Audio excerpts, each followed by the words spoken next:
మొదటగా ప్రజలు ఇచ్చిన తీర్పుని మనసారా కాంగ్రెస్ పార్టీ గౌరవిస్తున్నది.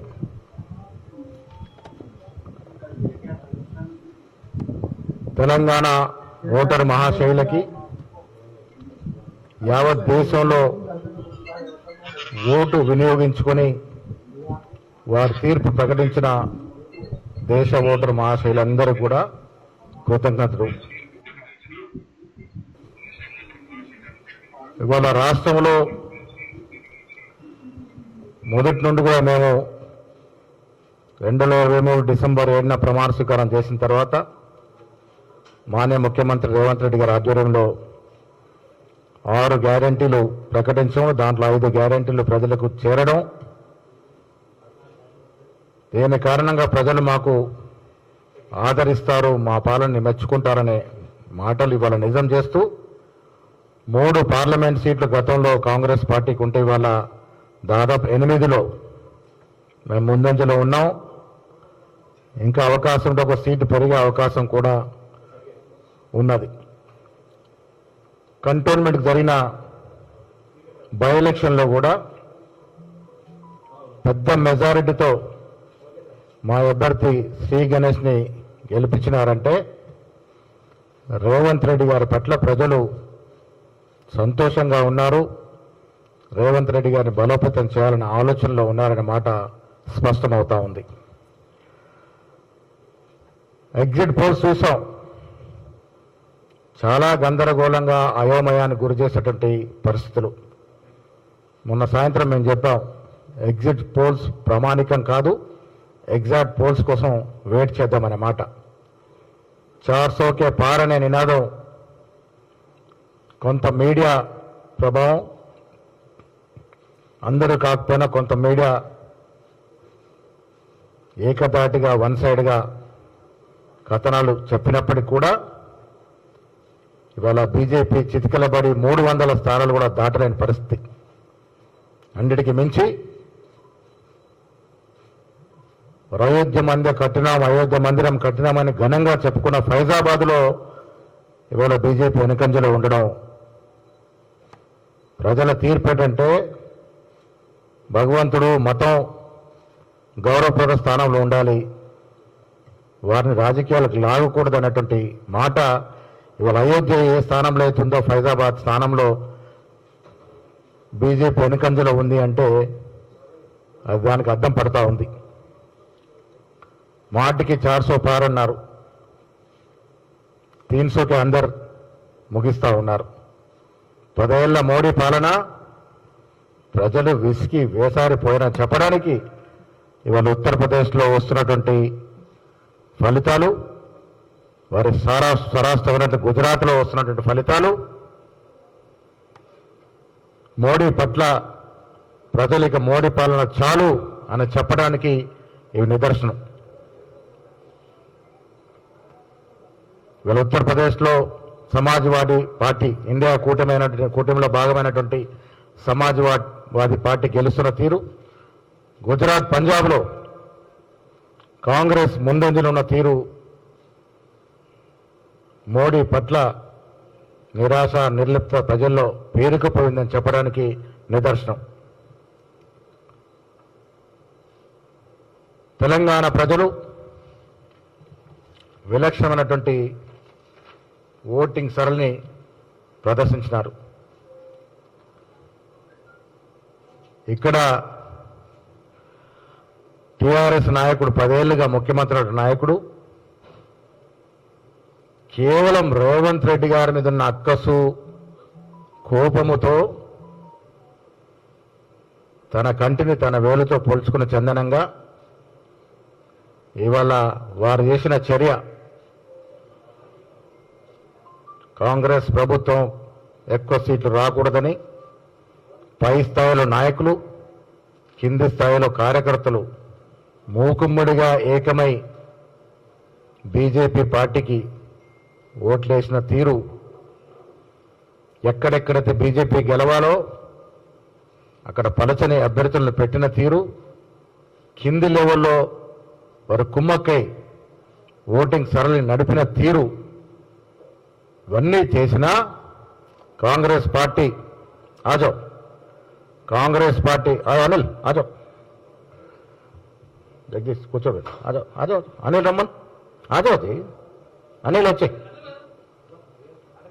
ఇంకో చేరి అబ్బే ఆజో ఇంకో చేరే కూర్చోండి మీరు కూర్చోండి ఇంకో చేరే ఇవాళ తెలంగాణలో చేరు పైన తెలంగాణలో ఓటింగ్ సరళి మన ఒక్కసారి మిత్రులు ఎంపీ అనిల్ గారు చైర్మన్ ఫహీం ఖురేషీ గారు తెలంగాణలో జరిగిన తీరు ఒకసారి ప్రజలు కూడా తెలవాల్సిన అవసరం ఉంది.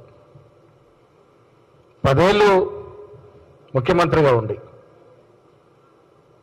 ప్రజల ఆశలకి ఆకాంక్షలకు అనుగుణంగా పనిచేయడమే కాకుండా యావత్ తెలంగాణ రాష్ట్రాన్ని దివాలా దించి అధోగతి పాలు చేస్తే ప్రజలు రేవంత్ రెడ్డి గారి నాయకత్వంలో కాంగ్రెస్ పార్టీని ఆదరించినారు. ఆయనకు రేవంత్ రెడ్డి పట్ల ఇంకా కసి ఎంత ఉందంటే తన పార్టీ పుడుచుకుపోయిన పర్వాలే కానీ కాంగ్రెస్ పార్టీకి సీట్లు రాకూడదని చందనంగా వారి సీట్లు నిర్ణయించిన విధానం కానీ వీకెస్ట్ క్యాండిడేట్స్ బీజేపీ గెలవాల్సిన చోట వీకెస్ట్ క్యాండిడేట్ పెట్టడం కానీ కింది స్థాయిలో క్యాడర్కి దిశ నిర్దేశించి అందరూ మూకుమ్మడిగా బీజేపీకి ఓటేయమని చెప్పడం కానీ ఇవన్నీ చూస్తూ ఉంటే ప్రజలకు అర్థమైపోయింది ఈ రాష్ట్రానికి కావాల్సిన నాయకుడు ఎవరో అర్థమైపోయింది. కాబట్టే ఇవాళ రేవంత్ రెడ్డి గారి నేతృత్వంలో కాంగ్రెస్ పార్టీకి గతంలో 3 సీట్లుంటే ఇవాళ 8 సీట్లు మెజారిటీ రావడమే కాకుండా ఇంకొక సీటు 2 సీట్లు కూడా గెలుచుకునే అవకాశం. దానికి తోడు బై ఎలక్షన్లో ఇవాళ సికింద్రాబాద్ కంటోన్మెంట్లో మంచి మెజారిటీ ఇచ్చి శ్రీ గణేష్ని గెలిపిస్తున్న తీరు ఇవన్నీ కూడా ఈ రాష్ట్రంలో రేవంత్ రెడ్డి గారి నేతృత్వంలో నడుస్తున్న కాంగ్రెస్ పార్టీ ప్రభుత్వానికి పాజిటివ్ ఓటుగా మేము పరిగణిస్తా ఉన్నాం. ప్రజలకు ఒక నమ్మకం. సోనియా గాంధీ గారు తుక్కుగూడలో ప్రకటించిన 6 గ్యారంటీలు సకాలంలో 5 గ్యారెంటీలు అందడమే కాకుండా మిగతా విషయాలు కూడా ప్రజలకు వస్తాయన్న ఒక నమ్మకం ఇలా ప్రజల్లో ఉంది. కాబట్టే 8 పార్లమెంట్ సీటుతో పాటు అసెంబ్లీ సీటు కూడా కాంగ్రెస్ పార్టీ కట్టబెట్టినారు. రాజకీయాల్లో గెలుపు ఓటములు సహజం. రాజకీయ నాయకుడికి నిజాయితీ, నిబద్ధత, ఒక కమిట్మెంట్. ఆ కమిట్మెంట్ ఇచ్చి మేము ఎన్నికలకు పోయాం, అధికారంలోకి వచ్చాం. అదే కమిట్మెంట్తో 6 గ్యారెంటీలు కూడా ప్రజలకి ఇస్తా ఉన్నాం. ఆ కమిట్మెంట్ ఉంది రేవంత్ రెడ్డి గారు కాబట్టి ఇవాళ ఈ ఫలితాలు మాకు వస్తూ ఉన్నాయి. దానికి తెలంగాణ ప్రజలందరికీ కూడా మేము ధన్యవాదాలు తెలుపుతా ఉన్నాం. ఎంత యాగి చేశారో మనం చూసాం. శ్రీరాముడిని, హనుమంతుణ్ణి, అక్షంతలను ఎవరిని వదలకుండా మొత్తం పేరట ఎంత లబ్ధి పొందే ప్రయత్నం చేశారో మనం చూసాం. అయినప్పటికీ వీళ్ళ ప్రజలు మాకు 8 సీట్లతో పాటు అసెంబ్లీ సీట్ ఇచ్చినారంటే ప్రజలు మా వైపు ఉన్నారన్న మాట దీంతో స్పష్టమవుతా ఉంది.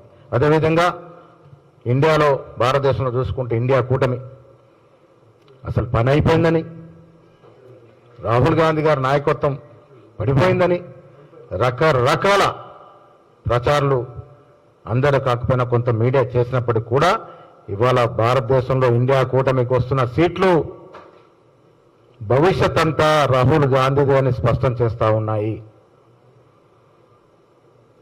మతాన్ని ఎంత పెద్దగా వాడుకున్నప్పటికీ కూడా ఇన్ని సీట్లు ముఖ్యంగా ఉత్తరాదిన కాంగ్రెస్ పార్టీకి ప్రజలు కట్టం పడతా ఉన్నారంటే రాహుల్ గాంధీ పట్ల ప్రజలకి ఆదరణ పెరిగింది.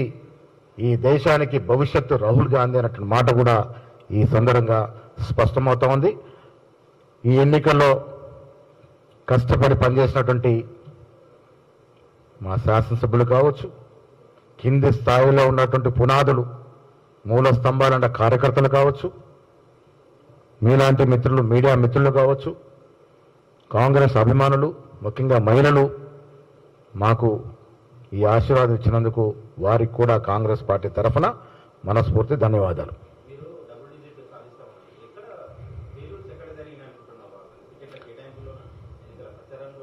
నేతల మధ్య కోఆర్డినేషన్ చేసే విధానం భారతదేశంలో మతము కులము అనేది ఎంతవరకు పోతా ఉందంటే చాలా అంశాలని అది డామినేట్ చేసేట పరిస్థితి. చాలా అంశాలని ఇవాళ అదే మతం. నేను మొదట చెప్పాను, శ్రీరామచంద్రుణ్ణి, హనుమంతుణ్ణి, శివుణ్ణి, వెంకటేశ్వరుని ఎవరిని కూడా వదలకుండా వారికి రాజకీయాలు పూసి పరిపూర్ణంగా మతాన్ని వాడుకుంటారు. కాబట్టి ఈ మాత్రం ఓట్లు సీట్లు బీజేపీకి వస్తూ ఉన్నాయి. ఇవాళ తెలంగాణలో కానీ దేశంలో కానీ వస్తున్న సీట్లు అనేవి మోడీ యొక్క 10 ఏళ్ల పాలన మీద వస్తలేవు. భారతదేశంలో ఉన్నటువంటి పరిస్థితి, దేవుడు అనేసరికి ఒక సెంటిమెంట్. ఆ దేవుడి పేరు ఓట్లు అడిగారు కాబట్టి ఈ సీట్లు వచ్చాయి. మాకెక్కడ లోపం లేదు. మీరు చూసారు, మేము గెలిచిన సీట్లు నల్గొండ ఇవాళ రికార్డు స్థాయి. నేను కూడా దేశంలోనే రికార్డు కావచ్చు. 5,62,000 ఓట్ల మెజారిటీ వచ్చిందంటే, ఖమ్మంలో 4.5 లక్షల మెజారిటీ వచ్చిందంటే, మహబూబాబాద్లో 3.5 లక్షల మెజారిటీ వచ్చిందంటే దేనికి అర్థం పడతా ఉంది? ఇది మా పాలనకి, మేము ఇచ్చిన స్కీములకి, మా ముఖ్యమంత్రి వ్యవహార శైలి కాదా ఇది? ఇది డెఫినెట్గా మాకు పాజిటివ్ ఓటు. ఇది మతం కొంత మేరకు ప్రజల మనసుల్ని చూరగొని కొంత డిస్టర్బ్ చేసింది. కానీ మేము 12 సీట్లు తగ్గకుండా గెలవాల్సిన పరిస్థితి. 2 కారణాలు. నేను కూడా దేవుని ఆరాధిస్తాను, పూజ చేసుకుంటాను. రోజు పూజ అనేది బయటకు రాను. కానీ మతాన్ని ఇంత దూరం తీసుకెళ్లి వాడుకున్నారంటే ఆ మతంతోనే బతకాలని ప్రయత్నం చేస్తున్న ఈవేళ మతంతో పాటు కేసీఆర్ యొక్క స్వయం కృతాపరాపం. ఆయన కేవలం రేవంత్ మీద ఉన్న అక్కస్తో ఆయన పార్టీని ఆయన మెండుపరుచుకొని ఇలా బీజేపీకి బాసటగా నిలిచిండు కాబట్టి ఈ సీట్లు వచ్చాయని చెప్తా ఉన్నాను. నేను చాలా చోట్ల, చాలా నియోజకవర్గాల్లో వాళ్ళు నాయకత్వం పగడ్బందీగా టీఆర్ఎస్ ఓటుని బీజేపీకి ట్రాన్స్ఫర్ చేయగలిగినారు. లేకుంటే 4 సీట్లకే పరిమితం కావాల్సిన బీజేపీ వాళ్ళు 8 సీట్లు వస్తుందంటే కేసీఆర్ లోపాయికారి మద్దతు, ఆ లోపాయికారి ఒప్పందం కాబట్టి తెలంగాణలో 6 సీట్లు వచ్చాయి. మేము ముందు నుంచి ఎందుకు 12 నుంచి 14 సీట్లు వస్తాయని రేవంత్ రెడ్డి గారు, మేము అందరం ఎందుకు చెప్తా ఉన్నాం? మాకు ఆలోచన, మాకు అక్కడ సమాచారం అలా ఉండింది. కానీ కేసీఆర్ అనేవాడు ఆయన పార్టీని నిలుపుకుంటాడు అనుకున్నాం. చాలా చోట్ల డిపాజిట్ పోగొట్టుకునే స్థాయికైనా దిగజారిందంటే కారణం ఏంటి? కవిత జైలు నుంచి బయటకు రావాలి. కవితమ్మ జైలు నుంచి బయటకు రావాలి. దానికోసం ఫనంగా పెట్టి టీఆర్ఎస్ కార్యకర్తలని, టీఆర్ఎస్ పార్టీని ఫనంగా పెట్టి ఇలా దాసోహం చేశాడు కాబట్టి ఇలా బీజేపీ సీట్లు పెరిగాయి. లేదంటే కాంగ్రెస్ పార్టీకి ఇవాళ కూడా 12 నుంచి 13 సీట్లు రావాల్సిన పరిస్థితులు, ఆ పరిస్థితులు మనకు కనబడ్డాయి. ప్రజల ఆలోచన ఉండింది. ముందు నుంచి కూడా రేవంత్ గారు చెప్పారు, డెఫినెట్గా ఇలా 8 సీట్లు మాకు పార్లమెంట్ వచ్చి ఒక అసెంబ్లీ వచ్చిందంటే మా మీద ఉన్న పాజిటివ్ ఓటే కదా. ఎమ్మెల్సీ అనేది గతంలో ఎమ్మెల్సీ అసలు మాకు అక్కడ మెజారిటీ లేదు వాస్తవంగా. అయినా పోటీ నిలబడి ఆ మేరకు వచ్చినామంటే మహబూబ్ నగర్లో ముఖ్యమంత్రి గారి పట్ల ఉన్న అభిమానమే కదా. 160 ఓట్లతోని మేము ప్రారంభమై ఇలా దాదాపు 600-700 ఓట్లు తీసుకోగలిగినామంటే సరే, ఎమ్మెల్సీ ఎన్నిక అనేది ప్రామాణికం కాదు. మరి నిన్న మొన్న ఎమ్మెల్సీ గెలుచుకొని ఇలా 0 సీట్లు పార్లమెంటు రాలేదంటే కేసీఆర్ పని అయిపోయినట్ట కాదా?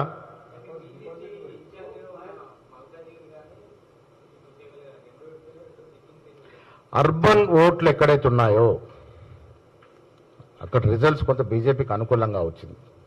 నేను మళ్ళీ చెప్తా ఉన్నాను, నేను హిందూ అయినప్పటికీ కూడా మతం అనేది చాలా ఫ్యాక్టర్స్ని డామినేట్ చేస్తూ ఉంది.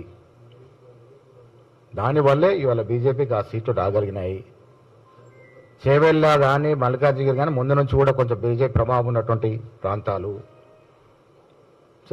ఓవరాల్గా అసలు బీజేపీ గాలి ఇంత అంతా కాదు.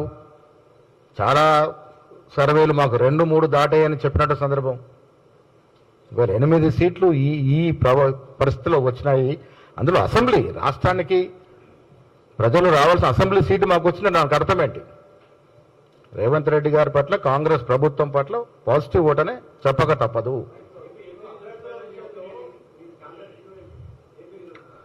ఏపీ రిజల్ట్స్ అనేవి చాలా ఉత్కంఠ లేపినటువంటి పరిస్థితులు.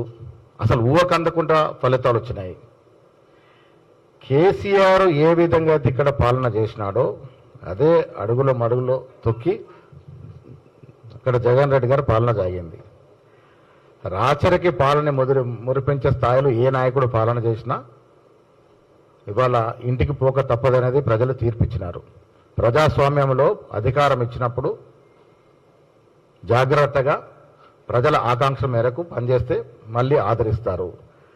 అక్కడ జరిగిన తీరుతెన్నులు మన రాష్ట్రం కాదు, మనకి ఇప్పుడు అది అప్రస్తుతం, కానీ అక్కడ జరిగిన తీరుతెన్నులు దానికి అద్దం పడతా ఉన్నాయి.